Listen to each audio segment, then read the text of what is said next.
Nagsimula ang gabi sa isang malamig na ihip ng Are hangin you na nagdala ng pregnant? mabigat na amoy ng Yes, alikabok I am. at papalapit na unos. Hindi nagtagal bumuhos ang malakas na ulan na tila walang awang sumasalpok sa mga luma at kalawanging bubong na yero sa gilid ng kalsada ng Quiapo. Sa ilalim ng isang madilim at tumutulong tolda ng isang saradong tindahan, nakaupo si Mia. Nakayapos ang kanyang panginginig na mga braso sa kanyang sarili, pilit na pinoprotektahan ang kanyang bilugang tiyan. 7 buwan na siyang nagdadalang tao at ang manipis niyang bestida ay basang-basa na at dumidikit sa kanyang nanlalamig na balat. Napapikit si Mia habang naramdaman niya ang isang mahinang sipa mula sa kanyang sinapupunan. Kinausap niya ang kanyang hindi pa isinisilang na anak sa isang malambing ngunit pagod na tinig. Sinasabing magiging maayos din ang lahat at kailangan lang nilang magtiis ng kaunti pa. Ngunit sa likod ng kanyang mga salita ay ang matinding takot at kawalan ng pag-asa. Sa edad na 25, hindi ganito ang inasahan niyang buhay. Ang pangarap niya noon ay simple lang maging isang mahusay na mananahi, magkaroon ng maliit na patahian at bumuo ng masayang pamilya. Ngunit ang mga pangako ng nobyo niyang nasa abroad ay tinangay ng hangin kasabay ng balitang nagdadalang tao siya. Isang text message lang ang tinanggap niya na nagsasabing hindi pa raw ito handa. Pagkatapos noon, wala na siyang narinig pa. Dahil sa pagtigil ng padala, hindi na niya nabayaran ang upa sa maliit na kwartong tinitirhan niya. Kaninang hapon lang, sa kabila ng kanyang pagmamakaawa, itinapon ng may-ari ang iilang gamit niya sa labas at isinara ang pinto nang walang pag-aalinlangan. Ngayon, wala siyang pupuntahan, wala siyang pamilyang mauuwin. Isang matinding pagkalam ng sikmura ang nagpaalala sa kanya na isang pirasong tinapay pa lang ang laman ng kanyang tiyan mula umaga. Ang bawat patak ng ulan sa kanyang balat ay tila isang insulto, isang paalala ng kanyang kahinaan. Sa gitna ng kanyang pag-iisip, isang nakabibinging tunog ng pagkayod ng gulong sa basang aspalto ang pumunit sa ingay ng ulan na sinundan ng isang malutong na kalampag ng bakal sa bakal. Napatingin si Mia sa kalsada. Isang mamahaling itim na sedan ang bahagyang nabangga sa likuran ng isang humaharurot na taxi. Bumukas ang pinto ng sedan at lumabas ang isang lalaking nasa kalagitnaan ng 30. Matangkad ito at nakasuot ng isang mamahaling business suit. Kahit nababasa ng ulan bakas, sa tindig nito, ang awtoridad at pagkainis. Hindi ka ba tumitingin sa dinadaanan mo? Ang mariing tanong ng lalaki sa driver ng taxi. Halatang sanay itong mag-utos at masunod. Nagkaroon ng maikling pagtatalo mga boses na nagpapataasan sa gitna ng unos. Nakita ni Mia kung paano kinuha ng lalaking nakasutana ang wallet nito. Naglabas ng ilang piraso ng pera at iniabot sa driver ng taxi na tila pambayad sa abala. Sa pagmamadali nitong makabalik sa sasakyan upang makaiwas sa ulan, hindi nito napansin ang isang maliit na itim na leather bag na dumulas mula sa ilalim ng braso nito at bumagsak ng walang tunog sa isang maliit na sanaw sa gilid ng kalsada. Agad na umalis ang dalawang sasakyan at muling bumalik sa normal. Ang lahat ang walang tigil na buhos ng ulan at ang pagdaan ng mga sasakyan na walang pakialam sa paligid. Ngunit ang mga mata ni Mia ay nakatutok sa bagay na naiwan. Sa una, inakala niyang isa lang itong basura. Ngunit nang tumama ang ilaw mula sa isang dumadaang sasakyan, kumislap ito sa paraang kakaiba. Balat. Totoong balat. Naramdaman niya ang malakas na kabog sa kanyang dibdib. Dahan-dahan siyang tumingin sa kaliwat kanan. Walang ibang nakapansin. Gamit ang lahat ng natitirang lakas, maingat siyang tumayo habang ang isang kamay ay nakaalalay sa kanyang likod. Bawat hakbang papalapit sa kalsada ay isang pakikipaglaban sa pananakit ng kanyang katawan. Nanginginig ang kanyang mga kamay nang abutin niya ang bag. Mabigat. Napakabigat para sa isang walang laman na bag. Bumalik siya sa kanyang kinauupuan at sumandal sa paderyakap-yakap ang bag na tila isang kayamanan. Sumilip siya sa loob, isang makapal na salansan ng mga bagong 1,000 piso Ang bumungad sa kanya, nakatali pa ng papel mula sa bangko. Higit pa ito sa perang nahawakan niya sa buong buhay niya. Sapat para makakuha ng disenteng tirahan sa loob ng maraming buwan para makabili ng mga gamit para sa sanggol pagkain at bitamina. Isang bulong ang tila gumapang sa kanyang isipan ito na ang sagot, walang nakakita, walang makakaalam. Kailangan mo ito, kailangan ito ng anak mo. Halos masilaw siya sa mga posibilidad. Ang makatulog sa isang malambot na kama, ang hindi na muling mag-alala kung saan kukunin ang susunod na kakainin. Ngunit habang kinakapan niya ang loob ng bag, may nahawakan siyang kakaiba. Kinuha niya ito. Isang luma at makinis na rosaryong gawa sa kahoy. Bawat butil nito ay tila may sariling kwento at ang krus na nakabitin dito ay may kakaibang bigat. Hindi ito mukhang mamahalin, ngunit ramdam niya ang halaga nito. Isang halagang hindi matutumbasan ng pera. Sa isang iglap, nagbago ang lahat.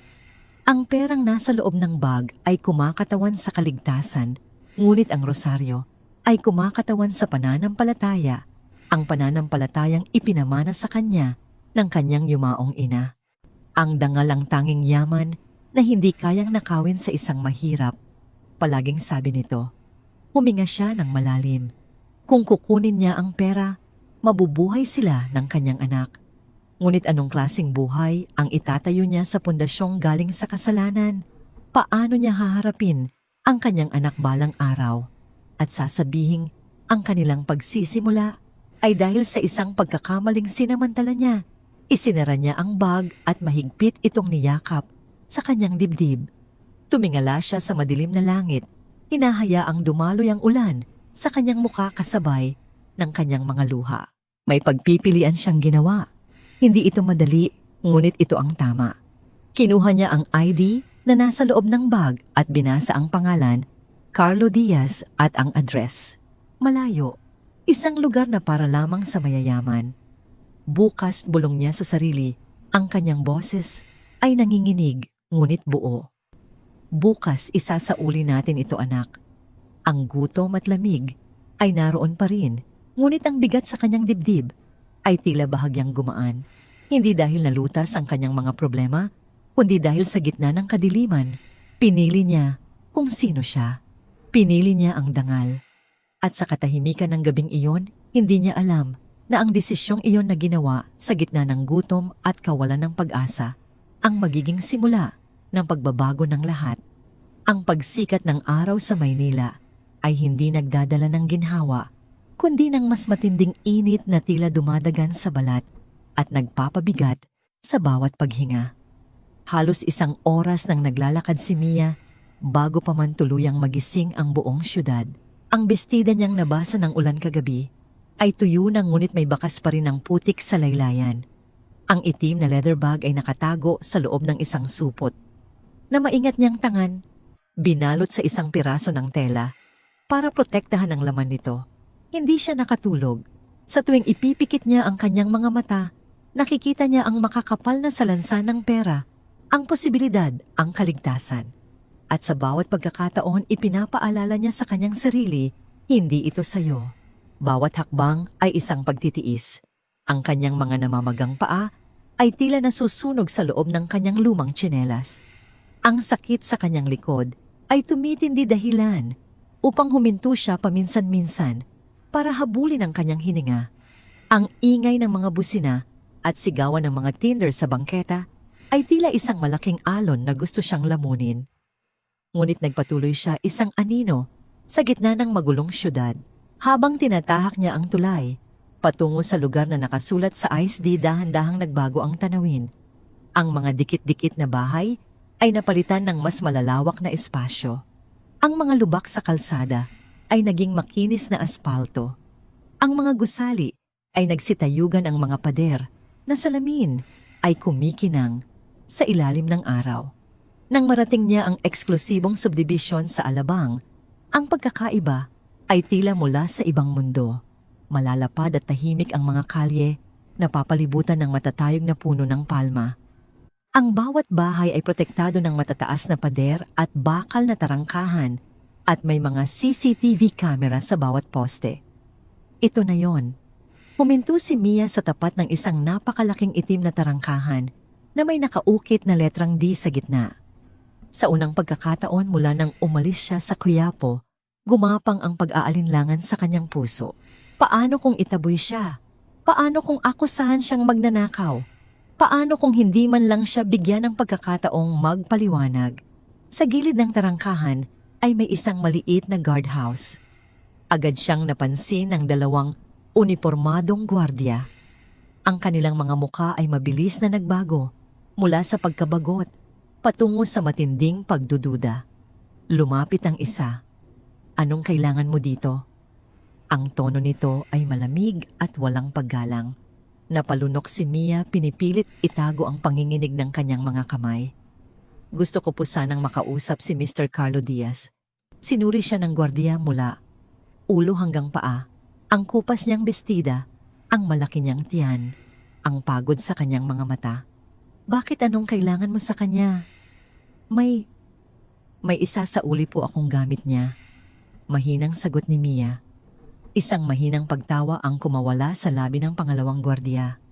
Ang unang gwardiya naman ay nagkrus ng braso sa dibdib. At ano naman yan? Nagatubili si Mia. Sa huli maingat niyang inilabas ang itim na leather bag mula sa supot. Bahagyang nagbago ang tindig ng mga gwardiya nang makita ito. Saan mo nakuha yan?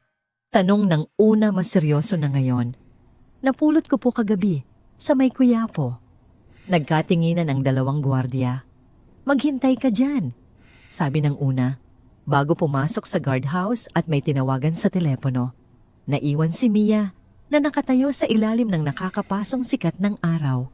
Ang kanyang mga palad ay basa, hindi dahil sa init, kundi sa kaba. Ang ilang minutong paghihintay ay parang ilang oras. Ilang beses siyang nagpalit ng bigat sa kanyang mga paa para mabawasan ang sakit. Pagbalik ng gwardiya, sinabi lang nito na manatili siya dyan. Isang mahinang ugong ng makina ang kanyang narinig.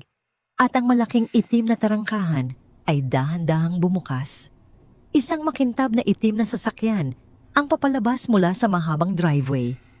Napigil ni Mia ang kanyang paghinga. Huminto ang sasakyan sa likod lang ng tarangkahan. Bumukas ang pinto sa likod at lumabas ang lalaking nakita niya kagabi. Si Carlo Diaz, matangkad na kasuot ng perpektong gray suit na bumagay sa kanyang matipunong pangangatawan. Ang kanyang kilos ay kalmado at puno ng kumpiyansa, ang uri ng kumpiyansang nabuo sa pagiging laging may kontrol sa lahat. Dahan-dahan niyang inalis ang kanyang dark sunglasses habang tumingin ito sa direksyon ni Miyake. Isang bahid ng pagkalito ang gumuhit sa mukha nito na sinundan ng kaunting iritasyon. May problema ba? Tanong nito sa mga gwardiya. Sir mo, sagot ng isa. Sabi po niya, may isa sa uli siyang gamit ninyo. Muling bumaling ang tingin ni Carlo kay Mia. Sa pagkakataong ito, tila ngayon lang niya talaga ito nakita. Ang pagbubuntis, ang pagod, ang bahagyang panginginig ng mga kamay nito. Lumapit si Mia, iniabot ang bag. Sa inyo po yata ito, sir. Kumunot ang noo ni Carlo at kinuha ito. Natigilan ang kanyang mga daliri nang makilala ang bag. Mabilis niya itong binuksan. Sinuri ng kanyang mga mata ang laman. Ang pera ay buo, ang mga card ay nandoon. At sa ilalim ng lahat, nakita niya ang luma at pamilyar na rosaryo. Isang matalas na paghinga ang kanyang pinakawalan. Napatingin siyang muli kay Mia, isang bagong uri ng tingin ang makikita sa kanyang mga mata. Saan mo ito nahanap? Sa gilid po ng kalsada, malapit sa simbahan ng Quiapo. Naalala niya, bumaba siya saglit ng sasakyan kagabi dahil sa banggaan. Siguradong doon niya ito naiwan. Wala kang kinuha. Umiling si Mia. Hindi po sa akin yan. Ang simpleng sagot nito ay tila tumusok sa kanya. Pinagmasdan niya ang mukha ni Mia, naghahanap ng anumang senyales ng pagsisinungaling. Wala siyang nakita, kundi isang tahimik na dignidad. Alam mo ba kung gaano kalaki ang halaga ng perang nasa loob nito? Tanong niya. Tumango si Mia. Opo. At isinauli mo pa rin. Saglit siyang nagatubili, hindi dahil nagsisisi siya, kundi dahil napapakakapersonal, ipaliwanag ang tuksong kanyang naramdaman. Sabi po ng nanay ko, mahinang sabi niya, ang tanging yaman na tunay na pag-aari ng isang mahirap ay ang kanyang pangalan. Kung kukunin ko ang hindi sa akin pati yon, mawawala pa. Natahimik ang mga gwardya. Humigpit ang pagkakahawak ni Carlos sa bag. Sa mundo niya ang mga tao ay nagsisinungaling para sa mga kontrata, nagtatraidor para sa tubo. Ang integridad ay isang bagay na nabibili. Ngunit sa kanyang harapan isang babaeng buntis at walang tirahan ang pinili ang katapatan kaysa sa kaligtasan. May kung anong kumirot sa kanyang dibdib. Anong pangalan mo? Tanong niya. Mia po. Tumango siya ng dahan-dahan. Napansin niya ang pamumutla nito sa ilalim ng sikat ng araw. Gaano kakalayo naglakad? Mula pa po sa Quiapo.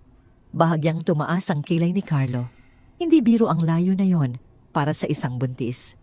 Pwede mo namang itago yan. Mahinang sabi niya. Naisip ko po'n pag-amin ni Mia. Pero hindi po ata ako patutulugin ng konsensya ko. Isang saglit na katahimikan ang namagitan sa kanila. Dumukot si Carlo sa bulsa ng kanyang suit at naglabas ng isang makapal na salansa ng pera. Tanggapin mo ito. Nanlaki ang mga mata ni Mia. Naku, hindi po. Ang salita ay mabilis na lumabas sa kanyang bibig. Pabuya yan. Hindi ko po isinauli yan para sa pabuya. Ang pagiging matatag sa boses ni Mia ay nagpagulat maging sa sarili niya. Tinitigan siya ni Carlo sinusubukang unawain. Buntis ka. Mahinang sabi ni Carlo. Kailangan mo ng tulong. Kailangan ko po ng trabaho. Malumanay na pagtatama ni Mia. Hindi po awa. May kung anong nag-react sa loob ni Carlo sa mga salitang yon. Dangal. Tibay ng loob. Paggalang sa sarili. Karamihan ng tao sa paligid niya ay nagmamakaawa. Siya tumatanggi sa tulong. Dahan-dahan niyang ibinaba ang pera. Maghintay ka dito, sabi niya. Tumalikod siya at bumalik sa kotse, malalim ang iniisip. Nagbago na ang tingin ng mga gwardya kay Mia.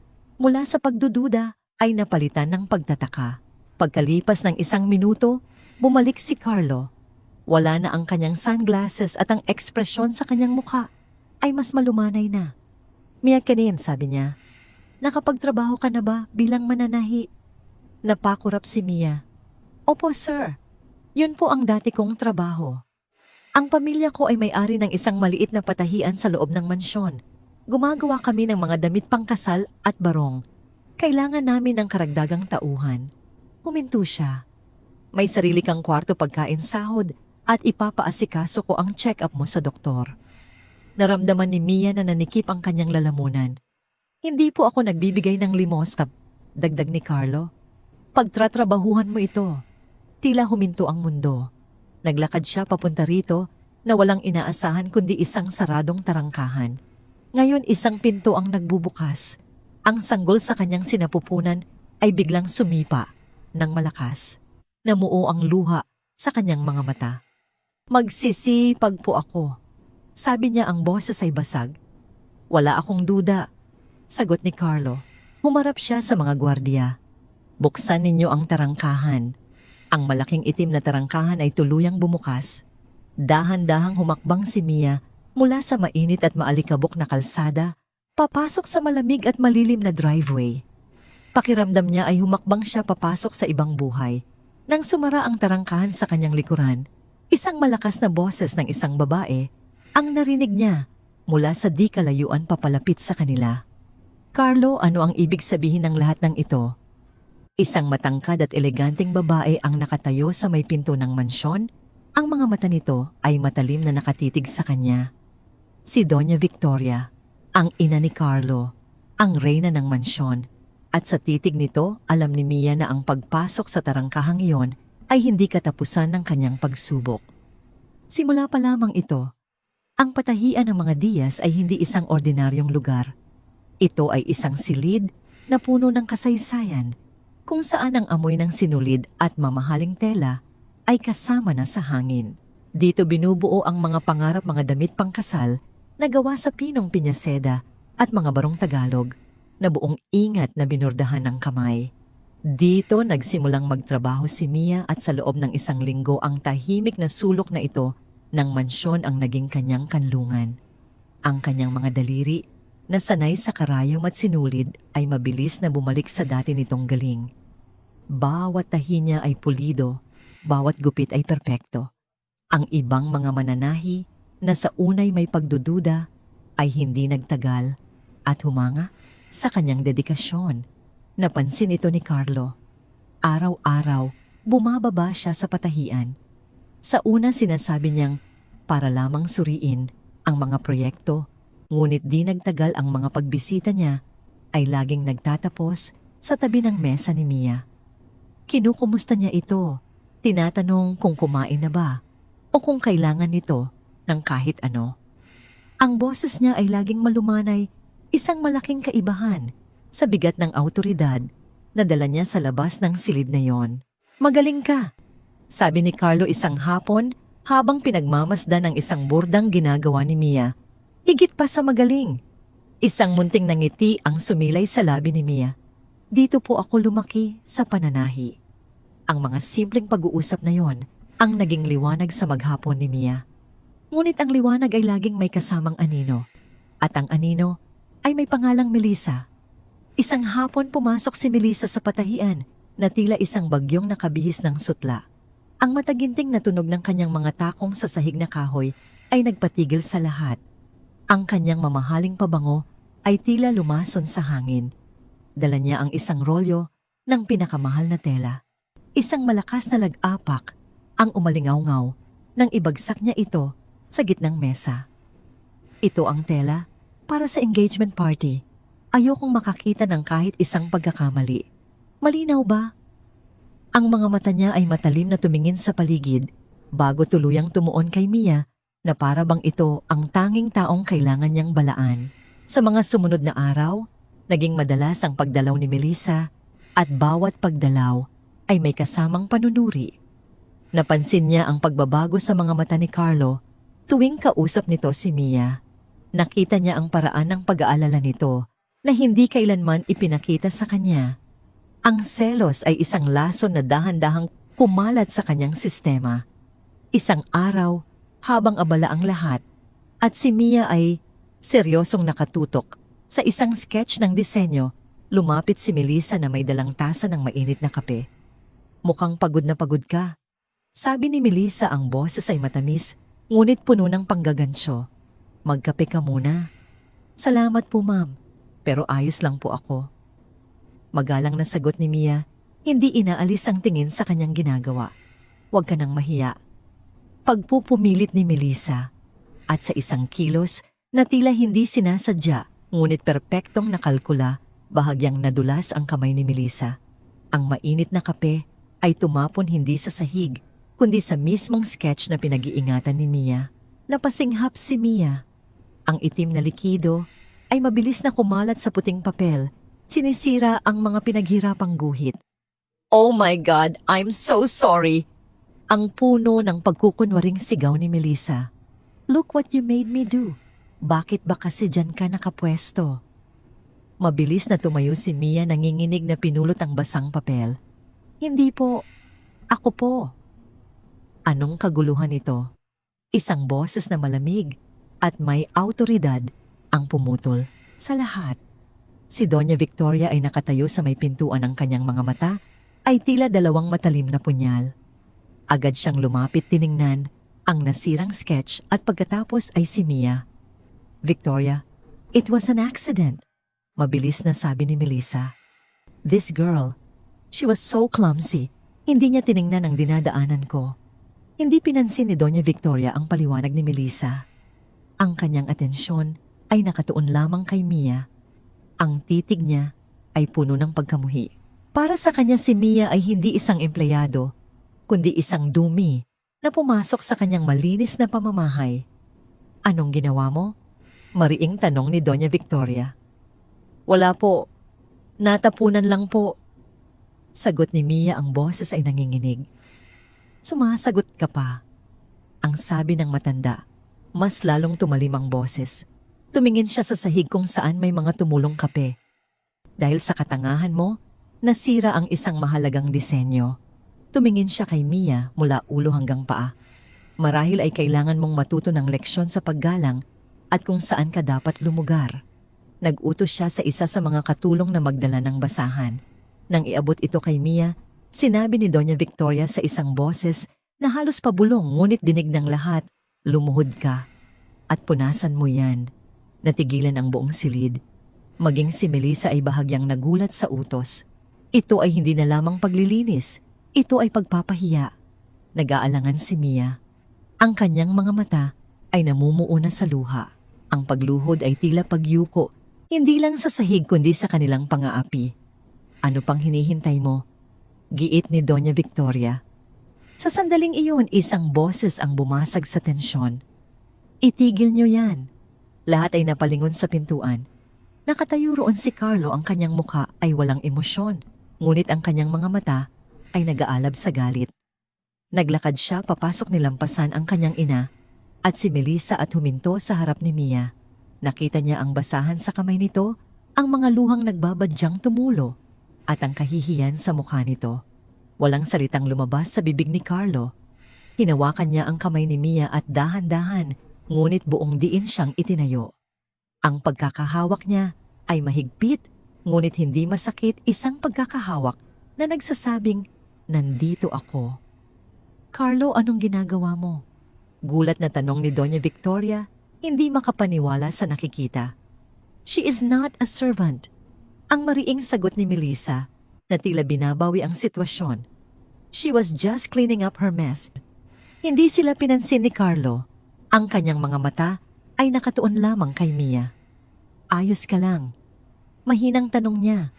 Tumango lang si Mia, hindi makapagsalita dahil sa halo-halong emosyon. Sa wakas, binalingan ni Carlo ang kanyang ina at si Melissa. Isang malamig at mapanganib na tingin ang ipinukol niya sa kanila. Ang katahimikan sa loob ng silid ay mas mabigat kaysa sa anumang sigaw. Hawak pa rin niya ang kamay ni Mia. Sa susunod na may kahit sinong gumalaw sa kanya sa pamamahay na ito. Sabi ni Carlo, ang boses ay mababa, ngunit puno ng pagbabanta. "Hindi lang ako ang makakalaban ninyo." Napatanga si Doña Victoria. Si Melissa naman ay namutla, ang kanyang tagumpay ay naging abo sa isang iglap. Sa harap ng lahat ng mananahi, sa gitna ng patahian na kaharian, dapat ng kanyang ina, pinili ni Carlo si Mia. At sa sandaling iyon, alam ng lahat na isang digmaan ang opisyal nang nagsimula sa loob ng mansyon. Ang sala ng mansyon ng mga Diaz ay isang larawan ng perpektong karangyaan. Ang sahig na gawa sa Italianong marmol ay kumikinang sumasalamin sa liwanag mula sa isang higanting chandelier na nakabitin sa mataas na kisame. Ngunit sa hapong iyon, ang karangyaan ay nababalot ng isang nakabibinging tensyon.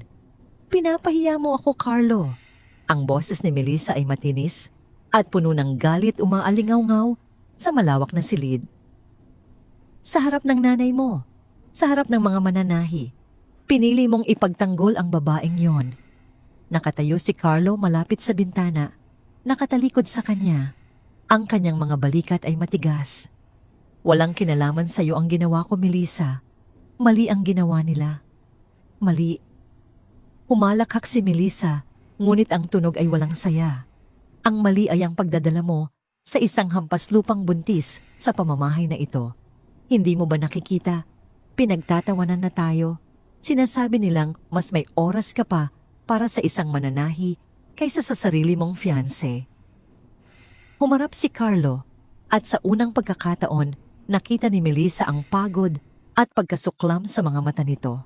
"Wala akong pakialam sa sinasabi nila," maring sabi niya. "Kung ang mas mahalaga sa'yo ay ang tinginin ng ibang tao kaysa sa tamang asal, baka ikaw ang may problema."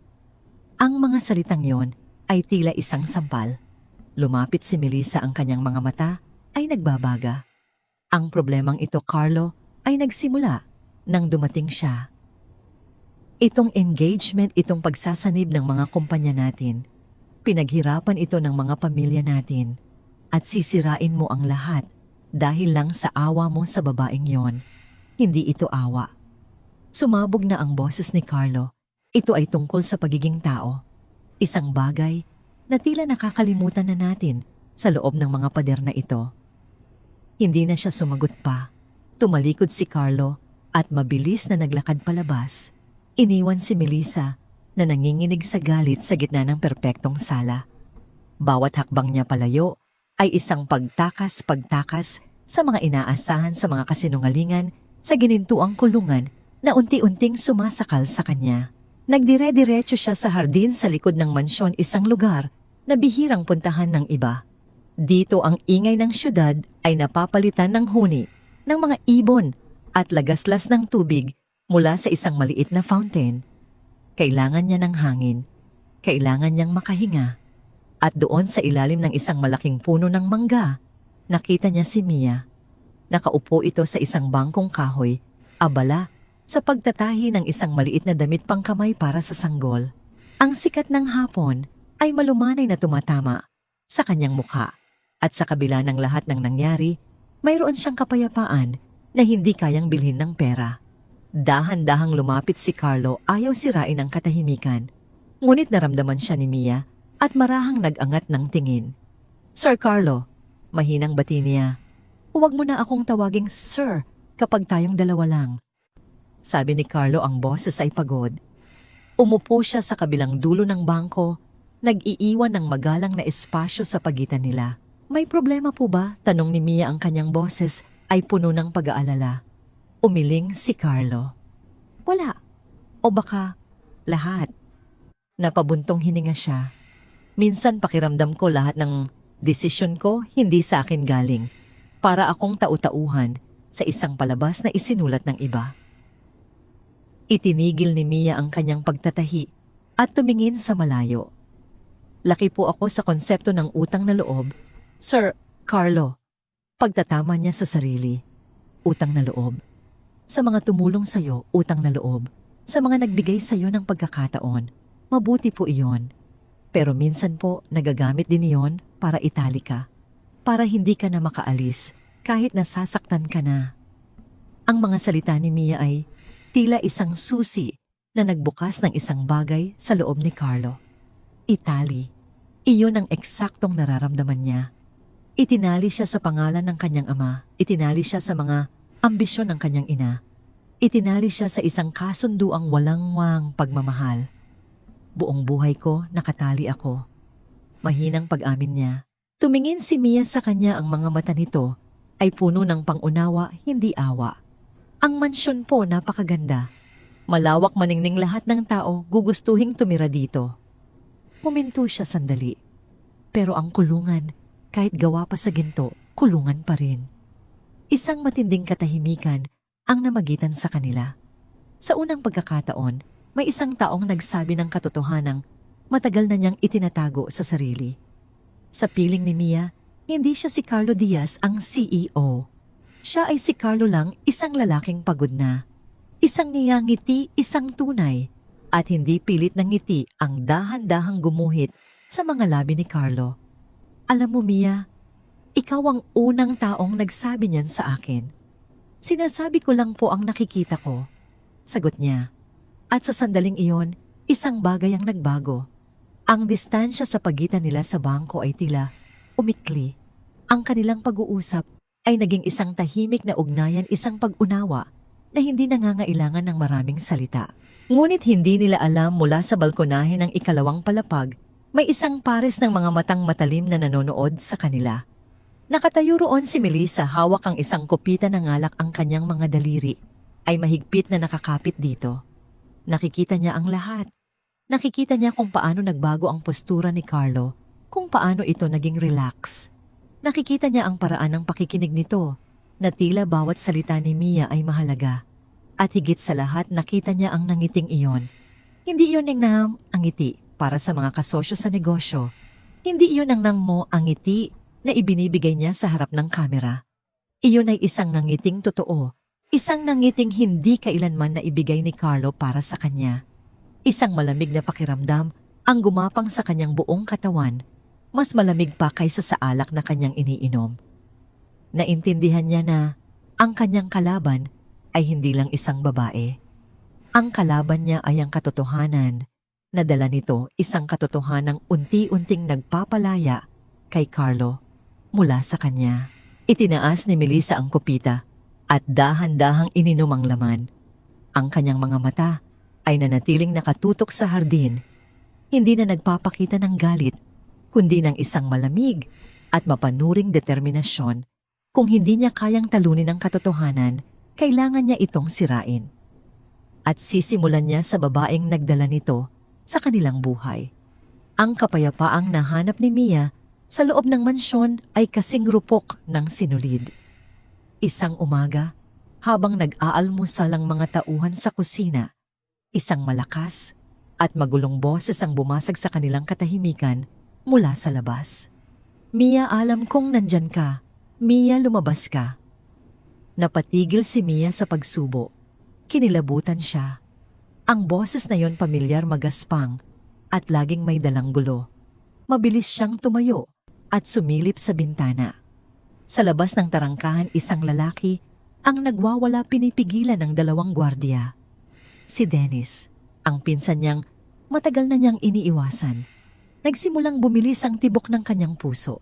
Lumabas siya ng kusina at nagtungo sa may pinto, umaasang mapapakiusapan niya itong umalis bago pa may ibang makakita.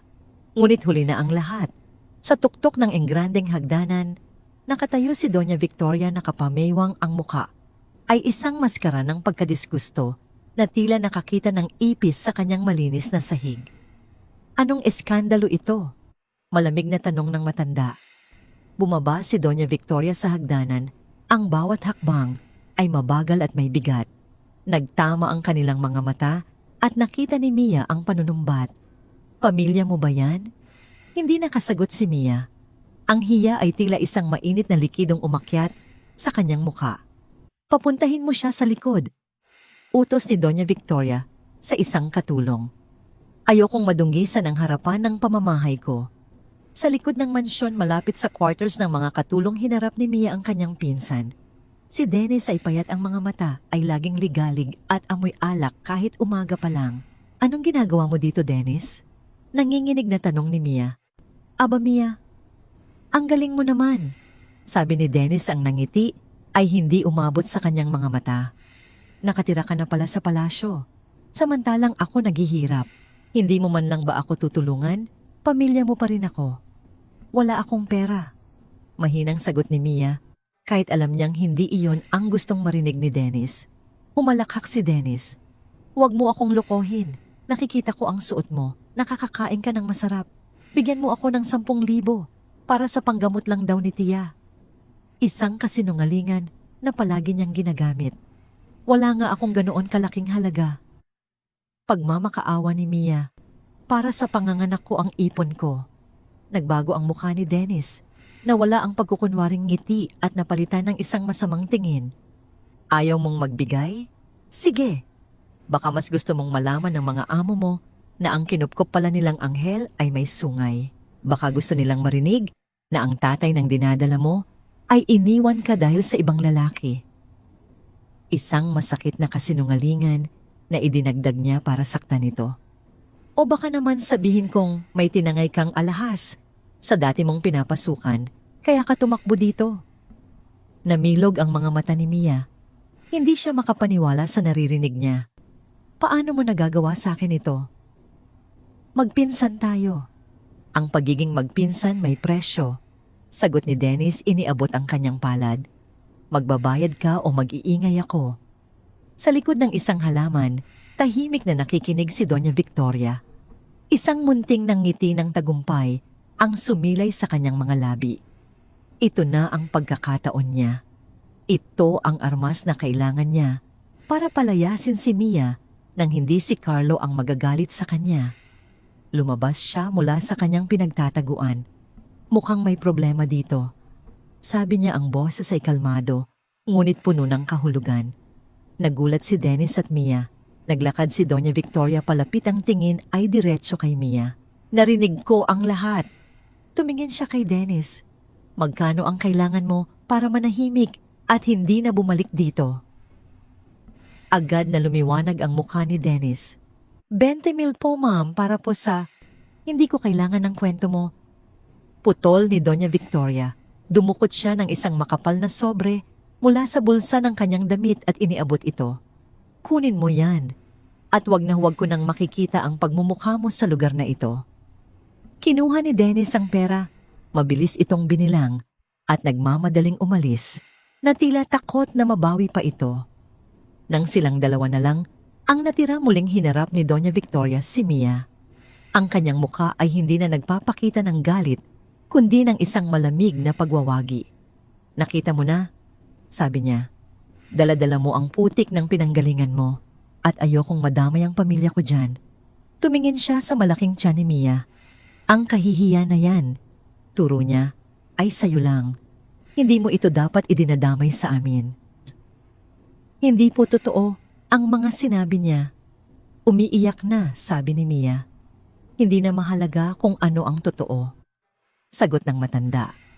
Ang mahalaga ay ang dungis na maaaring idikit nito sa pangalan ng mga Diaz. Iempake mo na ang mga gamit mo. Bibigyan kita ng pera sapat para mabuhay ka hanggang sa makapanganak ka. Pagkatapos umalis ka na at wag nang babalik. Sa sandaling iyon, gumuho ang mundo ni Mia. Ang kapirasong seguridad na naramdaman niya ay biglang binawi. Hindi siya aalis. Pareho silang napalingon. Nakatayo si Carlo sa di kalayuan. Ang kanyang muka ay hindi mabasa, ngunit ang kanyang mga mata ay matalim na nakatutok sa kanyang ina. Hindi nila alam kung gaano na siya katagal na nakikinig. Carlo, anak. Nagsimulang magpaliwanag si Doña Victoria. Ginagawa ko lang ito para protektahan ka. Protektahan ako mula saan, ma? Mariing tanong ni Carlo lumalapit sa kanila.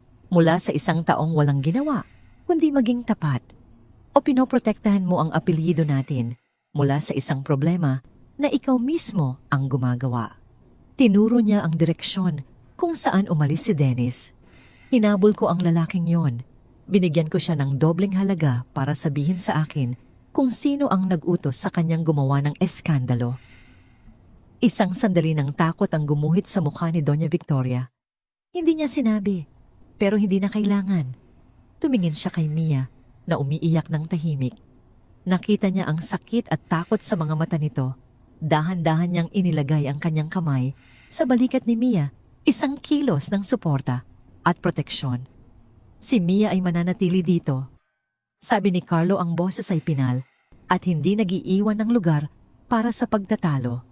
At kung meron man akong marinig na kahit isang salitang masasakit laban sa kanya, kahit galing pa sa ma, huminto siya.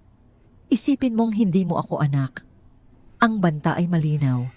Isang linya ang iginuhit ni Carlo sa buhangin at sa unang pagkakataon, pinili niyang tumayo sa panig ni Mia laban sa sarili niyang ina. Nanigas si Doña Victoria. Ang kanyang muka ay puno ng hindi makapaniwalang galit. Tiningnan niya si Mia na tila ito isang ahas na pumasok sa kanyang paraiso at unti-unting nilalaso ng isip ng kanyang anak. Isang tingin na nangangako ng paghihiganti. Kung iyan ang gusto mo. Ganting sabi niya, ang boses ay nanginginig sa pinipigil na galit. Tumingin siya kay Mia. Tandaan mo ito, babae. May mga dumi na hindi kayang linisin ng kahit anong proteksyon. Tumalikod si Doña Victoria at naglakad paalis, iniwan ang isang malamig na babala sa hangin. Alam ni Mia na bagamat nailigtas siya ni Carlo, ngayon ang laban ay hindi pa tapos. Sa katunayan, nagsisimula pa lamang ito. At ang kanyang pinakamalaking kaaway ay hindi ang kasakiman ng isang pinsan, kundi ang puot ng isang ina na handang gawin ang lahat para protektahan ang kanyang trono. Ang pag-atake ni Doña Victoria ay hindi dumating sa paraang inaasahan ni Mia. Hindi ito isang sigaw o isang direktang komprontasyon. Ito ay dumating ng tahimik tuso at nakamamatay tulad ng isang ahas na gumagapang sa dilim. Isang linggo pagkatapos ng insidente kay Dennis, isang kakaibang katahimikan ang bumalot sa mansyon. Si Doña Victoria ay naging mas magalang kay Mia sa harapan ng iba, isang kabaitan na mas nakakakilabot kaysa sa kanyang dating pagkasuplada. Si Melissa naman ay panay ang dalaw, laging may dalang matamis na ngiti at mga mamahaling regalo. para kay Doña Victoria. Nagmistula silang mag-ina, dalawang reyna na nagpaplano ng kanilang susunod na hakbang sa kanilang laro ng chess. Si Mia ang piyesa na gusto nilang tanggalin sa board. Isang hapon, habang nag-aayos si Mia ng mga bagong dating na tela, sa patahian, tinawag siya ni Melissa. "Mia darling," sabi nito, ang boses ay sobrang tamis. "Pwede mo ba akong tulungan? Ang bigat nitong kahon ng mga accessories. Pakidala naman sa kwarto ko." Nag-alangan si Mia. "Pero ma'am, bawal po akong magbuhat ng mabigat." "Huwag kang mag-alala. Hindi naman ito ganoon kabigat." Pagpupumilit ni Melissa habang itinutulak ang isang maliit na kahon papunta sa kanya. "Sige na please, masakit kasi ang likod ko." Dahil ayaw niyang gumawa ng gulo, maingat na binuhat ni Mia ang kahon. Totoo ngang hindi ito gaanong mabigat.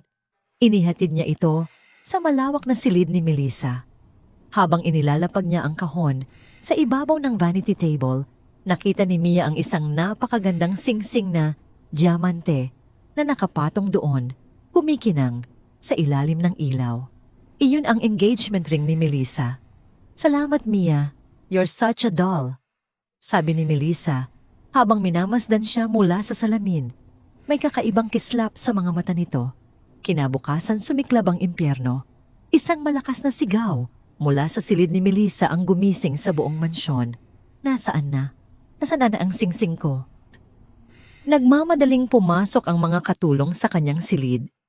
Nakatayo si Melissa doon ng buhok, ay bahagyang magulo ang mukha ay isang perpektong larawan ng pag-aalala. "Nawawala ang engagement ring ko. Iniwan ko lang dito kagabi." Agad na tinawag ni Doña Victoria ang lahat ng tauhan. Pinatayo sila sa sala na parang mga kriminal na hahatulan. Ang hangin ay mabigat sa akusasyon. Walang aalis sa bahay na ito hanggat hindi lumalabas ang singsing.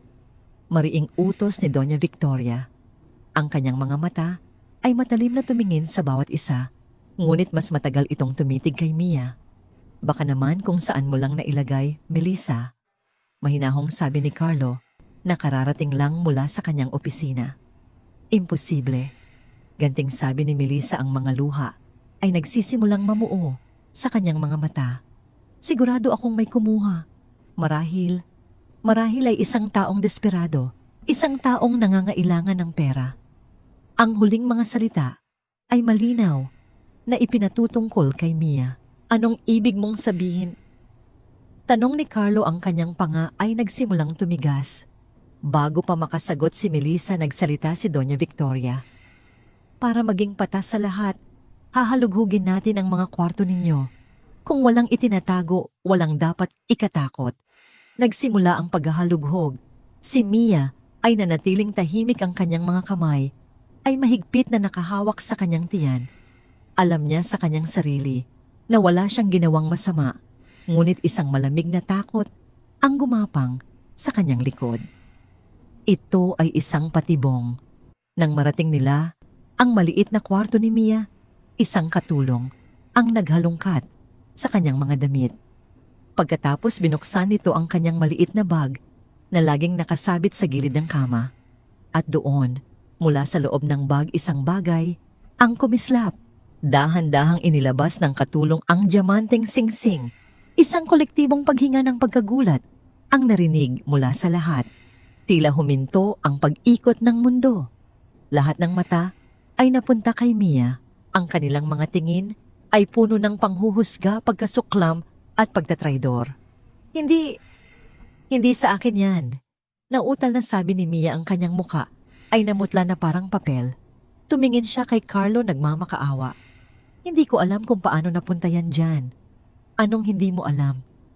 Sigaw ni Melissa. Ang kanyang pagkukunwaring pag-aalala ay napalitan na ng isang matagumpay na galit. "Magnanakaw, ahas. Kapinatuloy ka sa pamamahay na ito. Binigyan ng trabaho, tapos ito ang isusukli mo." "Tumahimik ka, Melissa." Malamig na sabi ni Carlo. Hindi niya tinitingnan si Melissa. Ang kanyang mga mata ay nakatutok lamang kay Mia, sinusubukang basahin ang katotohanan. "Ano, Carlo? Ipagtatanggol mo pa rin ba siya?" Hamon ni Doña Victoria. "Nandyan na ang ebidensya. Tumawag na kayo ng pulisi. 2 pulis ang dumating makalipas ang ilang minuto, tila handa na para sa eksena. Ito ay isang perpektong isinaplanong dula. Habang kinakausap ng mga pulis si Melissa na natiling nakatayo si Mia, hindi makagalaw, tila isang estatwa ng kawalan ng pag-asa. Ang mga pangarap niya ang kapirasong seguridad na kanyang nahanap ay guguho na. Ngunit si Carlo ay hindi kumikibo. Tahimik lang siyang nagmamasid ang kanyang utak ay mabilis na nag-iisip. Sandali, sabi niya sa mga pulis, ang kanyang boses ay kalmado, ngunit may bigat. Lahat ay napatingin sa kanya. Naglakad si Carlo papunta sa kanyang ina. Makailan ninyo ipinalagay ang mga bagong high-resolution na CCTV sa buong mansyon? Noong 1 buwan lang, hindi ba? Isang bahid ng gulat ang dumaan sa mukha ni Doña Victoria. Oo, pero anong kinalaman niyan dito? Lahat sagot ni Carlo. Tumingin siya sa mga pulis. Bago ninyo dalhin ang sinuman, gusto kong makita natin ang footage mula sa hallway, papunta sa kwarto ni Melissa, at sa hallway malapit sa kwarto ni Mia. Mula kagabi hanggang kaninang umaga. Namutla si Melissa. Hindi na kailangan yan. Nandito na ang ebidensya. Bakit, Melissa May, ayaw ka bang makita namin?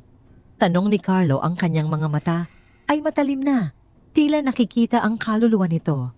Sa security room sa harap ng malaking monitor, pinanood nilang lahat ang recording. Unang ipinakita ang footage ni Mia na pumapasok sa kwarto ni Melissa dala ang kahon. Pagkatapos, lumabas siya na walang dala. Walang kahina-hinala. Pagkatapos, pinatakbo nila ang oras. At doon sa bandang 3:00 ng madaling araw, isang anino ang lumabas mula sa kwarto ni Melissa. Naglalakad ito ng dahan-dahan palihim. Nang tumama ang ilaw mula sa bintana, sa mukha nito, malinaw na nakita ng lahat kung sino ito. Si Melissa. Pumunta ito sa hallway malapit sa kwarto ni Mia, lumingon-lingon, at nang masigurong walang nakakakita, pumasok ito sa kwarto ni Mia. Wala pang 1 minuto lumabas na itong muli at bumalik sa sariling silid. Isang nakabibinging katahimikan ang bumalot sa silid. Ang tanging maririnig ay ang mahinang ugong ng computer. Humarap si Carlo kay Melissa. Ang mukha nito ay hindi na maputla. Abo na ito sa kulay. May gusto ka bang ipaliwanag? Malamig na tanong ni Carlo. Hindi makapagsalita si Melissa. Ang kanyang perpektong plano ay gumuho sa harap niya. Tumingin si Carlo sa kanyang ina. Ang kanyang mga mata ay puno ng pait at pagkadismaya. Alam niyang may kinalaman din ito sa plano. Sa wakas, humarap si Carlo kay Melissa. Ang kanyang boses ay walang emosyon, ngunit bawat salita ay tila isang punyal. Tapos na tayo, sabi niya. This engagement is over. Napasinghap si Melissa, tila hindi makapaniwala. Carlo, hindi mo pwedeng gawin yan. Umalis ka na sa pamamahay na ito. Sabi ni Carlo, hindi pinapansin ang kanyang pagmamakaawa. Tumingin siya sa mga pulis. At kung itutuloy niya ang kaso laban kay Mia, ipakita ninyo sa piskal ang video na ito. At magsasampa ako ng kaso laban sa kanya para sa paninirang puri. Ang banta ay pinal. Isang matinding sampal sa pagkatao at dangal ni Melissa. Tumalikod si Carlo at naglakad palayo. Ngunit huminto siya nang makita si Mia na nakatayo sa may pintuan ng mga luha ay tahimik na dumadaloy sa kanyang mga pisngi. Ang kanyang mundo ay binaligtad, winasak at binuo muli sa loob lamang ng 1 oras. At sa gitna ng lahat ng iyon, si Carlo ang naging kanyang bato. Siya ang kanyang tagapagtanggol. Ngunit alam ni Mia na ang pagwawakas ng isang engagement ay hindi nangangahulugang pagwawakas ng gulo. Sa katunayan, ang galit ng isang babaeng nasaktan at napahiya ay isang apoy na mas mahirap patayin. Ang pagkansela sa engagement ay isang bombang sumabog sa marangyang mundo ng mga Diaz at ng pamilya ni Melissa. Ang balita ay kumalat na parang apoy sa kanilang social circle, dala ang mga bulong-bulungan at espekulasyon. Para kay Melissa, hindi lang ito pagkawala ng isang mapapangasawa. Ito ay isang pampublikong kahihiyan na sumira sa kanyang imahe bilang perpektong socialite. Ang kanyang pagmamahal kung mayroon man ay napalitan ng purong galit. Isang galit na nakatutok sa iisang tao, si Mia. Ilang gabi, pagkatapos ng insidente, habang ang buong mansyon ay tahimik na, isang malakas na tunog ng nabasag na bote ang gumambala sa katahimikan mula sa hardin. Sinundan ito ng magulo at pasigaw na boses ni Melissa. "Carlo, lumabas ka dyan. Mag-usap tayo." Lasing siya. Nagawa niyang lampasan ang mga gwardiya sa pamamagitan ng pagmamakaawa at pag-iyak, isang desperadong hakbang na hindi niya kailanman gagawin kung nasa tamang pag-iisip. Narinig ni Mia ang kaguluhan mula sa kanyang kwarto na malapit sa hardin. Sumilip siya sa bintana at nakita si Melissa na hindi makatayo ng diretso, hawak ang isang bote ng alak. Bumaba si Carlo kasama si Doña Victoria, parehong mukhang nag-aalala at naiirita. "Umuwi ka na, Melissa," mariing sabi ni Carlo. "Lasing ka." "Lasing ako dahil sa'yo," sigaw ni Melissa. "Dahil sa babaeng yan, sinira ninyo ang buhay ko." Habang nagaganap ang komprontasyon sa labas, naramdaman ni Mia na kailangan niyang lumayo. Ang gulo ay dahil sa kanya. Dahan-dahan siyang lumabas ng kanyang kwarto, nagbabalak na pumunta sa patahian kung saan siya makakapag-isip ng mag-isa.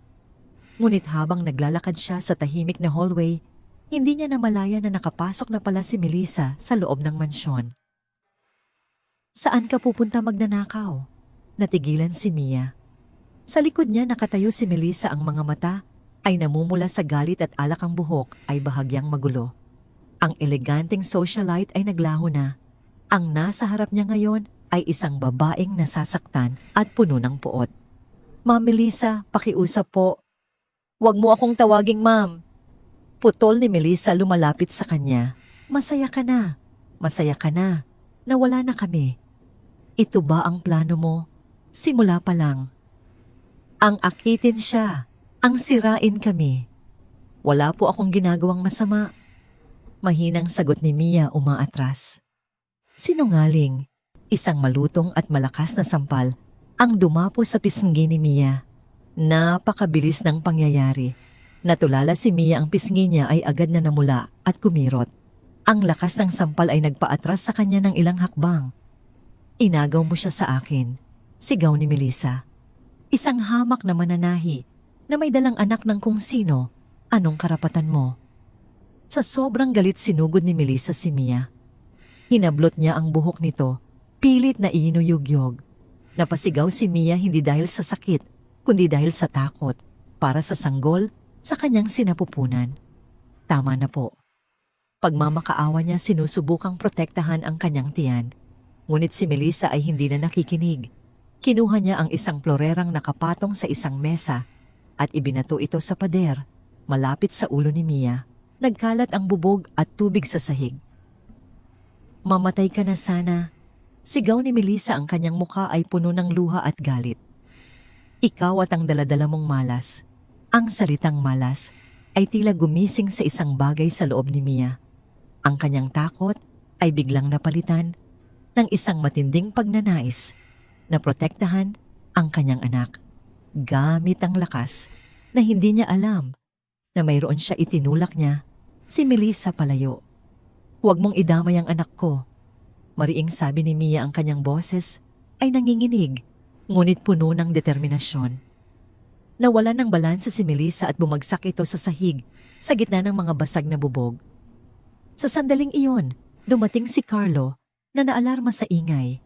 Ang nakita niya ay isang eksena ng kaguluhan, si Melissa na nakaupo sa sahig at umiiyak, at si Mia na nakatayo nanginginig. Ang isang kamay ay mahigpit na nakahawak sa kanyang tiyan, na tila ito ang tanging bagay na nagpapatatag sa kanya. "Ano ang nangyayari dito?" "Carlo, yun umiiyak na," sabi ni Melissa, itinuturo si Mia. "Sinaktan niya ako, tinulak niya ako." Hindi pinansin ni Carlo si Melissa. Ang kanyang mga mata ay nakatuon lamang kay Mia.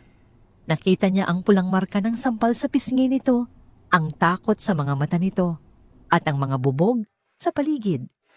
Mabilis niyang pinagtagpi-tagpi ang mga nangyari. Naglakad siya palapit kay Mia hinawakan ito sa mga balikat. Nasaktan ka ba? Ayos ka lang ba? Umiling si Mia hindi makapagsalita. Huminga ng malalim si Carlo, sinusubukang kontrolin ang galit na kumukulo sa loob niya. Humarap siya kay Melissa na ngayon ay tinutulungang tumayo ng kanyang ina. Umalis ka na, sabi ni Carlo sa isang boses na napakalamig at pinal. At wag na wag ka nang babalik sa pamamahay na ito. Kung makita pa kita, kahit isang anino mo lang sa lugar na ito, sisiguraduhin kong pagsisisihan mo. Itinayo niya si Mia at dahan-dahan itong inalalayan palayo sa gulo. Dinala niya ito sa maliit na klinika sa loob ng mansyon. Tahimik niyang kinuha ang first aid kit at dahan-dahang nilagyan ng malamig na panyo ang namamagang pisngi ni Mia. Habang ginagamot niya ito, walang nagsasalita sa kanila. Ang tanging maririnig ay ang panginginig na paghinga ni Mia. Nang matapos si Carlo, hindi niya binitiwan ng panyo. Nanatili siyang nakaluhod sa harap nito, ang kanyang mga mata ay nakatitig sa sahig. Patawarin mo ako, mahinang sabi niya, ang boses ay basag. Nag-angat ng tingin si Mia naguguluhan. Para saan? Dahil sa gulong ito, dahil sa panganib na dinala ko sa buhay mo, sabi ni Carlo. Sa wakas, tumingin siya sa mga mata ni Mia. Ang kanyang sariling mga mata ay puno ng sakit at pagsisisi. Hindi kita pinoprotektahan dahil sa utang na loob, Mia, o dahil sa obligasyon. Huminga siya ng malalim, tila inilalabas ang isang katotohanang matagal na niyang itinatago. Pinoprotektahan kita. Pagpapatuloy niya ang boses ay naging bulong. Dahil hindi ko na alam kung paano mabuhay nang wala ka. Natigilan si Mia. Ang mga salitang yon ay hindi niya inaasahan. Ito ay isang pag-amin, isang hilaw, hindi pinaghandaan at totoong pag-amin. Sa gitna ng kaguluhan ng basag na plorera at masasakit na salita, isang hangganan ang nasira. At sa pagkasira nito isang bagong bagay ang nagsimulang mabuo. Sa pagitan nila isang bagay na mas malakas pa kaysa sa galit ni Melissa o sa pagtutol ni Doña Victoria. Ito ay isang damdamin na pareho nilang kinatatakutan, ngunit hindi na nila kayang itago pa. Ang gabi ng ika-40 anibersaryo ng Korporasyon ng mga Diaz ay dapat sanang isang pagdiriwang ng tagumpay at yaman. Ang buong mansyon ay nagniningning sa ilalim ng libo-libong maliliit na bumbilya.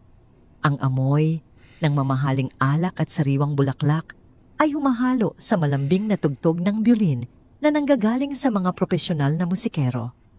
Ang mga piling panauhin mga negosyante politiko at mga kilalang tao sa lipunan ay naroon lahat, ay nakasuot ng kanilang pinakamagarang kasuotan.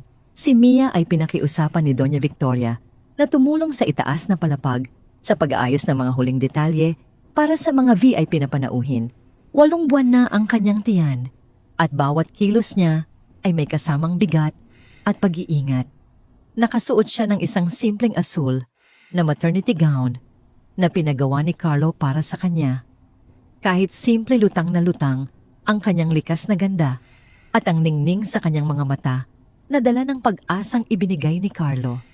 Sa kabilang banda si Carlo ay abala sa pakikipag-usap sa mga kasosyo sa negosyo, ngunit ang kanyang mga mata ay madalas na sumusul. Sa itaas, hinahanap si Mia. Gayunpaman, ang gabi ay hindi magiging payapa. Sa kabila ng mahigpit na bilin ni Carlo, nagawa ni Doña Victoria na palihim na imbitahan si Melissa. Para sa matanda ang anibersaryo ay ang perpektong pagkakataon para ituwid ang pagkakamali ng kanyang anak at ibalik ang dangal ng pamilya sa pamamagitan ng muling paglalapit kay Carlo at Melissa. Dumating si Melissa na tila isang naglalakad na apoy sa kanyang matingkad na pulang bestida. Ang kanyang mukha ay isang perpektong maskara ng ganda, ngunit sa likod ng kanyang mga mata ay nananahan ng isang madilim na pagnanasa para sa paghihiganti. Pagod na siya sa pagiging talunan. Pagod na siyang ituring na opsyon lamang. Habang nagpapatuloy ang kasiyahan sa ibaba, nagtungo si Mia sa dulo ng malawak na pasilyo, malapit sa tuktok ng engrandeng hagdan ng marmol. Huminto siya sandali para hawakan ang kanyang likod na kumikirot na sa pagod. Sa sandaling iyon, narinig niya ang tunog ng matutulis na takong na mabilis na lumalapit sa kanya. Napakalakas ng loob mong magpakita dito. Napatigil si Mia. Humarap siya at nakita si Melissa na nakatayo. Ilang hakbang lang ang layo mula sa kanya. Ang amoy ng alak ay malakas na nanggagaling sa hininga nito at ang kanyang mga mata ay tila dalawang nagbabagang uling. "Ma'am Melissa, tapos na po ang usapan natin," mahinahong sabi ni Mia, bagamat nagsisimulang bumilis ang kabog ng kanyang dibdib. "Hayaan niyo na po kaming mamuhay ng tahimik." Tahimik. Isang mapait na tawa ang kumawala sa mga labi ni Melissa. "Sinira mo ang pangalan ko. Pinahiya mo ako sa lahat. At ngayon, gusto mong maging reyna sa pamamahay na ito." Isang hamak na mananahi na nakuha lang sa kalsada. "Hindi ko po ginusto ang anuman sa mga ito," sagot ni Mia, sinusubukang umiwas at maglakad palayo. Ngunit mabilis na hinarang ni Melissa ang kanyang daan. Hinawakan niya ng mahigpit ang braso ni Mia, ang kanyang mga kuko ay tila ba gustong bumaon sa balat nito.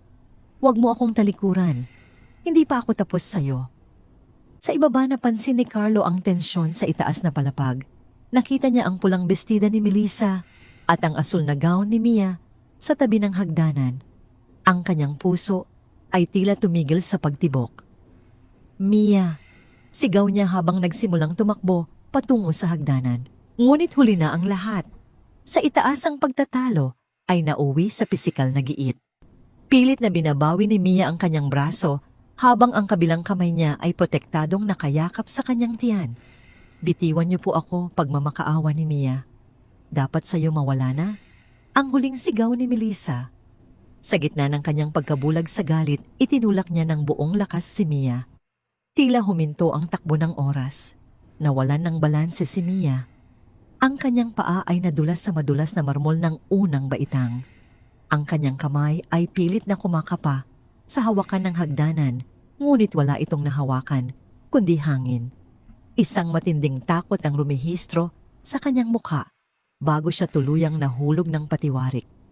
Isang serye ng malalakas na kalabog ang umalingaw-ngaw sa buong mansyon habang ang katawan ni Mia ay tumatama sa bawat baitang ng matitigas na marmol. Ang bawat pagkakataon na tumatama ang kanyang balikat, balakang at ulo ay nagdudulot ng isang tunog na tila nababaling kahoy. Isang mahaba at matinis na tili ang pinakawalan ni Mia, isang tili ng purong sakit at takot para sa kanyang anak. Bago ito, biglang naputol ng marating niya ang pinakailalim. Katahimikan. Isang nakabibinging katahimikan ang bumalot sa buong mansyon. Ang mga musikero ay huminto. Ang mga panauhin ay tila naging mga estatwa. Nakabulagta si Mia sa sahig na marmol, hindi gumagalaw. Ang kanyang asul na gown ay unti-unting nababahiran ng matingkad na pulang dugo na nagmumula sa kanyang ulo at sa pagitan ng kanyang mga binti. Ang kanyang isang kamay ay nananatiling nakapatong sa kanyang tiyan, isang huling kilos ng pagprotekta sa kanyang sanggol. "Mia!" Ang sigaw ni Carlo ay pumunit sa katahimikan, isang boses na puno ng matinding pagdurusa. Mabilis siyang lumuhod sa tabi ni Mia, nanginginig ang mga kamay na hindi malaman kung saan ito hahawak. "Mia, gumising ka. Pakiusap. Huwag mo akong iwan." Sa tuktok ng hagdanan, na natiling nakatayo si Melissa, hinihingal ang kanyang mga mata ay dilat sa gulat at takot nang ma-realize ang kanyang ginawa. Sa tabi niya, si Doña Victoria ay napahawak sa kanyang dibdib, namumutla at hindi makapagsalita. Tumingala si Carlo. Ang kanyang mga mata, na dati ay puno ng kalmado, ay nag-aapoy na ngayon sa isang galit na hindi pa nakikita ng sinuman. Ang kanyang buong katawan ay nanginginig sa puot. "Kayong dalawa," sabi ni Carlo, ang kanyang boses ay mababa, ngunit puno ng panganib, na tila isang kumukulong bulkan. "Kung mamatay ang mag-ina ko, sisiguraduhin kong wala sa inyong matitira. Isusumpa ninyo ang araw na ipinanganak kayo." Humarap si Carlo sa kanyang mga tauhan na nakatulala pa rin. "Tumawag kayo ng ambulansya." Ngayon din, pasigaw niyang utos ang boses ay nanginginig sa pagitan ng galit at iyak. Dahan-dahang binuhat ni Carlo ang dugo ang katawan ni Mia, hindi na hinihintay ang tulong. Ang kanyang mga kamay ay puno na ng dugo, ngunit tila wala siyang pakialam. Bawat hakbang niya palabas ng mansyon ay may kasamang panata, na kapag nalampasan nila ito, hinding-hindi na niya hahayaang may humipo pa sa dulo ng buhok ni Mia. Habang umaalingaw-ngaw ang tunog ng papalapit na ambulansya mula sa labas ang mansyon, na dati ay simbolo ng yaman, ay naging isang madilim na saksi sa isang krimen ng inggit. At sa gitna ng lahat ng iyon, ang buhay ni Mia at ng kanyang anak ay nakabitin sa isang napakatipis na sinulid, habang ang anino ng kamatayan ay dahan-dahang bumabalot sa kanila. Ang ospital ay isang lugar na walang pinipiling antas ng buhay. Sa ilalim ng mga puti at matingkad na ilaw ng pasilyo, ang bawat segundo ay tila isang taon. Ang amoy ng gamot at kemikal ay humahalo sa malamig na hangin ng aircon na nagbibigay ng isang pakiramdam ng kawalan ng kasiguraduhan. Nakatayo si Carlo sa labas ng emergency room. Ang kanyang puting polo ay puno ng mga tuyong mantsa ng dugo ni Mia, isang matingkad na paalala ng trahedyang kapapangyari pa lamang. Ang kanyang mga kamay ay nanginginig at ang kanyang mga mata ay nakatitig sa kawalan. Hindi siya umalis, hindi siya naupo, at hindi siya kumain. Para sa kanya ang bawat sandaling wala siya sa tabi ng pintuan na yon ay isang pagkakataon na baka mawala sa kanya ang lahat. Dumating si Doña Victoria makalipas ang isang oras. Ang kanyang mukha ay balisa, ngunit hindi dahil sa pag-aalala kay Mia. Ang kanyang mga mata ay panay ang sulyap sa paligid, tila natatakot na may makakilala sa kanya at magsimula ng usap-usapan. Carlo, mahina niyang tawag lumalapit sa kanyang anak. Kailangan nating mag-usap. Ang mga panauhin, ang media, kailangan gawa natin ito ng paraan para hindi masira ang pangalan ng pamilya. Dahan-dahang lumingon si Carlo. Ang kanyang tingin ay napakalamig na tila ba tinitingnan niya ang isang estranghero. Ang pangalan ng pamilya, iyan pa rin ba ang iniisip mo, ma? Habang ang mag-ina ko ay nag-agaw buhay sa loob dahil sa inyo. Hindi ko naman ginustong mangyari ito. Depensa ni Doña Victoria, ang kanyang boses ay nanginginig sa pagitan ng takot at pagmamataas. Kasalanan ni Melissa, siya ang nagtulak. Dapat ay ayusin natin ang testimonya mo para hindi madamay ang kumpanya. Isang mapait na ngiti ang gumuhit sa mga labi ni Carlo. Wala na akong pakialam sa kumpanya at wala na rin akong pakialam sa pangalang Diaz. Lumapit siya ng isang hakbang sa kanyang ina. Ang kanyang boses ay naging isang mababang bulong na puno ng panganib. Tumawag na ako sa mga abogado ko at tumawag na rin ako sa pulis. Ibinigay ko na ang lahat ng CCTV footage. Sinabi ko na ang lahat ng nakita ko. Nanlaki ang mga mata ni Doña Victoria. Anong ginawa mo? Carlo, isipin mo ang iyong utang na loob. Ako ang nagpalaki sa'yo. Ako ang nagbigay sa'yo ng lahat. Ang utang na loob ko sa'yo ay natapos na nung hinayaan mong saktan nila ang taong mahal ko. Mariing sagot ni Carlo. Mula sa sandaling ito, hindi mo na ako anak. Huwag mo na akong tatawagan at huwag mo na akong lalapitan. Ang yaman mo, ang mansyon mo. Lamunin mo silang lahat hanggang sa mabulunan ka sa kalungkutan. Napahawak si Doña Victoria sa kanyang dibdib, tila hindi makapaniwala sa narinig.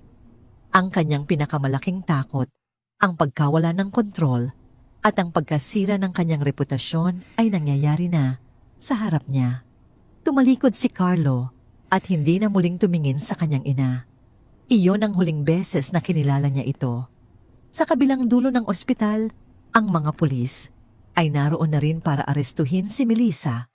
Nakita ni Carlo kung paano ito kinaladkad palabas ng lobby umiiyak at nagmamakaawa. Ang kanyang pulang bestida ay gusot-gusot na at ang kanyang mukha ay puno ng maskara na humalo sa mga luha. Walang naramdamang awa si Carlo. Ang tanging naramdaman niya ay ang isang malamig na katarungan. Eksaktong 3:00 ng madaling araw nang bumukas ang pinto ng emergency room. Lumabas ang isang doktor na bakas ang pagod sa mukha. Agad siyang sinalubong ni Carlo. Sir, stable na po ang pasyente, simula ng doktor. Isang malakas na buntong hininga ang pinakawalan ni Carlo at tila ba bumalik ang lakas sa kanyang mga binti. Ngunit dahil sa tindi ng pagbagsak, kailangan naming isagawa ang isang emergency cesarean section. Kailangang mailabas ang sanggol ngayon din para hindi na ito lalong mapanganib. Gawin ninyo ang lahat. Pakiusap ni Carlo. Pakiusap, iligtas ninyo sila. Ang mga sumunod na oras ay isang paglalakbay sa pagitan ng langit at impyerno. Nanatili si Carlo sa chapel ng ospital. Kinuha niya ang lumang rosaryo na nasa loob ng itim na leather bag ni Mia, ang parehong rosaryo na naging dahilan ng kanilang pagkikita. Hinawakan niya ito nang mahigpit ang bawat butil ay tila nagdadala ng kanyang mga panalangin. Sa wakas, isang nurse ang lumapit sa kanya. Sir Carlo, binabati ko po kayo. Isang malusog na sanggol na babae. Naramdaman ni Carlo ang mga luha na dahan-dahang dumadaloy sa kanyang mga pisngi. Ang bigat na dinadala niya sa loob ng maraming taon ay tila biglang naglaho. Pinayagan siyang pumasok sa recovery room pagkalipas ng ilang sandali. Doon nakita niya si Mia. Nakahiga ito, maputla ang mukha na tila isang porselanang estatwa sa ilalim ng malamig na ilaw ng silid. May mga benda sa kanyang ulo at ang kanyang mga braso ay may mga saksak ng suwero, ngunit ang mahalaga ay ang mahina at regular na pag-angat at pagbaba ng kanyang dibdib. Buhay siya. Sa tabi ng kama ni Mia, sa loob ng isang maliit at malinis na plastik na higaan, naroon ang kanilang anak. Isang napakaliit na sanggol na may kulay rosas na balat at itim na buhok. Natutulog ito nang mahimbing ang mga maliliit na daliri ay bahagyang nakakuyom. Dahan-dahang lumapit si Carlo, tila natatakot na baka maglaho ang lahat kapag gumawa siya ng ingay. Lumuhod siya sa tabi ng kama ni Mia at kinuha ang kamay nito. Maingat na hinalikan ang likod ng palad nito. Ang init ng balat ni Mia ay nagbigay sa kanya ng katiyakang hindi siya nananaginip. Salamat, bulong ni Carlo. Ang kanyang boses ay basag sa matinding emosyon. Salamat sa hindi pagsuko. Sa sandaling iyon, dahan-dahang nagmulat ng mata si Mia. Sa simula ay malabo ang kanyang paningin, ngunit nang makita niya ang pamilyar na mukha ni Carlo, isang mahinang mawangiti ang sumilay sa kanyang mga labi. Ang anak ko. Mahina niyang tanong, ang boses ay halos pabulong na. Inalalayan ni Carlos si Mia na bahagyang lumingon sa gilid. Narito siya, Mia. Ligtas siya. Isang napakagandang batang babae. Nagsimulang dumaloy ang mga luha sa mga mata ni Mia nang makita ang sanggol. Liwanag! Sabi niya, ang kanyang boses ay nanginginig sa kagalakan. Ang pangalan niya ay Liwanag dahil siya ang nagdala ng liwanag sa pinakamadilim na bahagi ng buhay ko. Tumango si Carlo, pinupunasan ang sariling mga luha. Liwanag. Napakagandang pangalan. Huminga ng malalim si Carlo, tila inilalabas ang lahat ng bigat na kanyang naramdaman. Mia, tapos na ang lahat.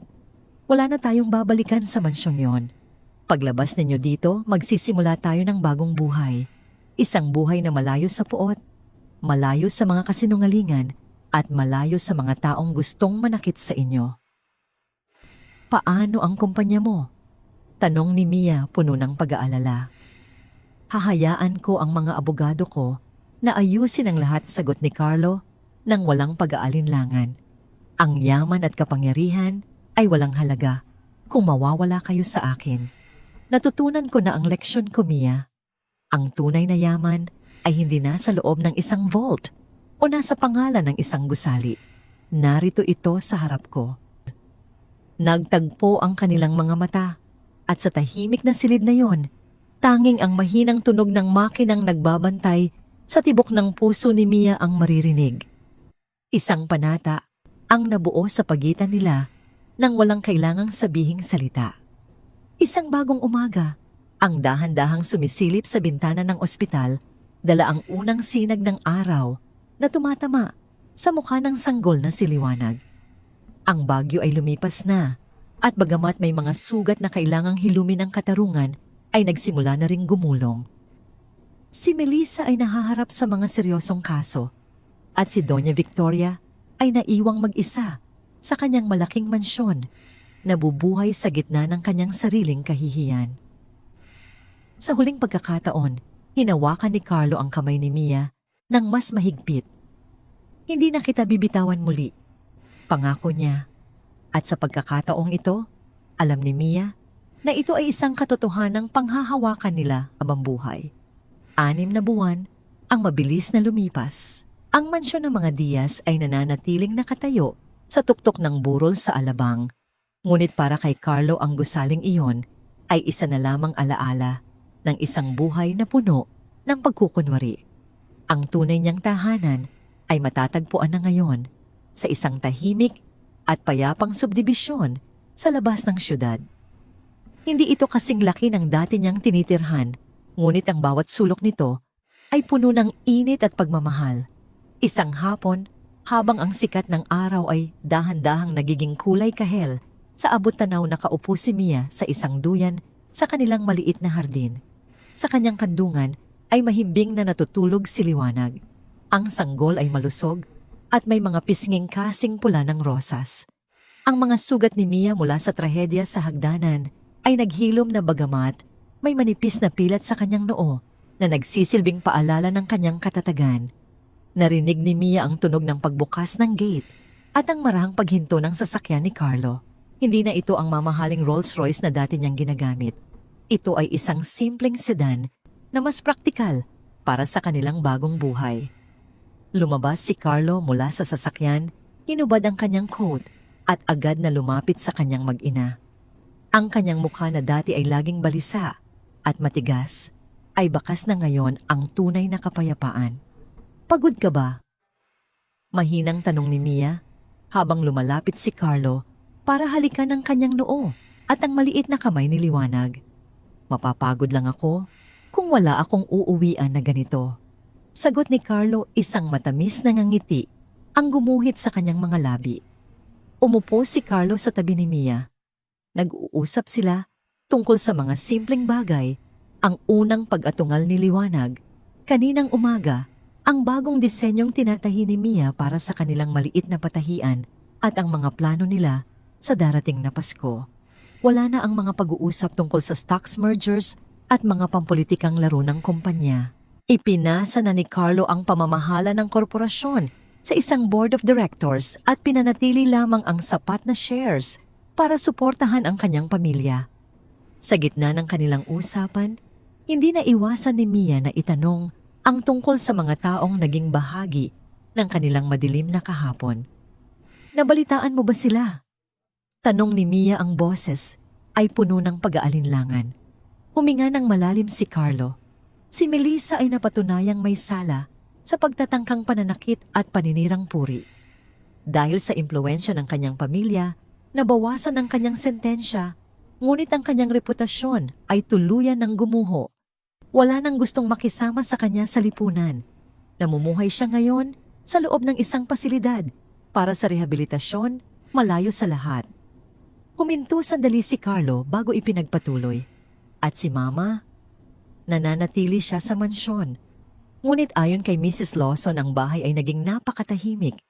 Wala nang dumadalaw sa kanya. Ang lahat ng kanyang yaman at karangyaan ay walang silbi dahil wala siyang makausap. Ang mansyon na dati niyang ipinagmamalaki ay naging sarili niyang kulungan. Isang sandali ng katahimikan ang namagitan sa kanila. Walang naramdamang katuwaan si Mia sa sinapit ng dalawa, kundi isang malalim na pagkatanto na ang bawat maling gawa ay may kaakibat na paniningil. Ang katarungan ay hindi laging dumarating sa paraang madugo. Kung minsan ito ay dumarating sa anyo ng kalungkutan at pag-iisa. Tumayo si Carlo at lumuhod sa harap ni Mia, hawak ang kanyang mga kamay. Inilabas niya ang isang maliit na pelus na kahon. Nang buksan niya ito, isang simpleng singsing na may maliit, ngunit kumikinang na bato ang bumungad kay Mia. Mia! Simula ni Carlo, ang kanyang boses ay nanginginig sa matinding emosyon. Nagkita tayo sa ilalim ng ulan, sa gitna ng iyong pinakamahirap na sandali. Isinauli mo ang aking wallet dahil sa iyong dangal, ngunit ang hindi mo alam, ibinigay mo rin sa akin ang pagkakataong maging isang mabuting tao muli. Tumitig si Carlo sa mga mata ni Mia na ngayon ay puno na ng luha ng kagalakan. Hindi kita pinoprotektahan dahil kailangan mo ako. Pinoprotektahan kita dahil ikaw ang aking buhay. Mia, papayag ka bang maging asawa ko sa harap ng Diyos at ng ating anak? Hindi na kailangan ng maraming salita. Tumango si Mia at habang isinuso ni Carlo ang singsing naramdaman nila, ang isang uri ng kaligayahan na hindi kayang bilhin ng anumang halaga ng pera. Pagkalipas ng isang buwan, isang simpleng kasalan ang idinaos sa isang maliit na kapilya. Naroon si Mrs. Lawson na umiiyak sa tuwa habang pinapanood ang dalawa. Walang media, walang malalaking pangalan, tanging ang mga taong tunay na nagmamahal sa kanila.